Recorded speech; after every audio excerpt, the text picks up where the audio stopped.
Water पार्कला जायचं म्हणून शेवटी आम्ही गेलोच नाही. म्हटलं कुठेतरी जावं. त्यामुळे इथे एक स्विमिंग क्लास होता, जिथे महिन्यावरच शिकवत होते. पण आम्ही रिक्वेस्ट केली की आम्हाला 1-2 तास इथे खेळू द्या किंवा तुमचे चार्ज जे काय असेल ते घ्या. असं म्हटल्यानंतर ना मुलांना घेऊन गेलो. म्हणलं चला स्विमिंग पूलमध्येच असं पाण्यात पोहल्यासारखं वाटेल म्हणलं. जे काही राईड असतात वॉटर पार्कला त्या काही नव्हत्या, पण पाण्यामध्ये एन्जॉय केला एवढं तरी समाधान वाटलं. कारण अख्खा उन्हाळा गेला तरी आम्ही कुठेच गेलो नाही फिरायला.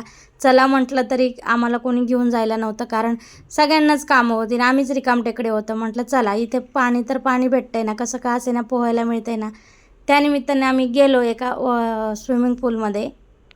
पोहायला तर काही येत नाही, पण पोहण्याची ॲक्टिंग मात्र आम्हाला येते, त्यामुळे आम्ही तसंच करत होतो. मुलंही थोडेफार खुश झाले आणि एकदा नाही तर आम्ही 2दा इथे स्विमिंग पूलमध्ये गेलो होतो. त्यामुळं मुलांना थोडंफार तरी समाधान वाटलं की आपण कुठेतरी पाण्यात गेलो होतो, वॉटर पार्कला गेलो होतो. रायांश तर त्याच्यावरच खुश होता. तर चला आता जेव्हा वाटेल तेव्हा आम्ही इथे जाऊ शकतो आणि त्यांना चार्ज करून आपण 1-1.5 तास इथे खेळू शकतो. आणि हे बघा आमचे यांना किती छान पोहता येतं.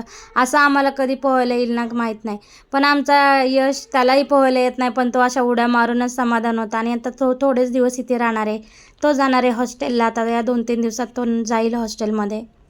आणि आमच्या यांचं गावठी स्विमिंग सुरू झाली. विहिरीत उडी मारतात तशी उडी मारली आणि चालले पोहायला. आम्हाला तर कधी जमेल असं पोहायला माहीत नाही, पण आम्ही त्यांना बघून खुश होतो. कारण कधीतरी आपल्याला पोहायला येईल ह्या आशेने आम्ही उड्या मारत होतो पाण्यामध्ये. आणि म्हटलं चला आपण बी कधीतरी हा क्लास लावू.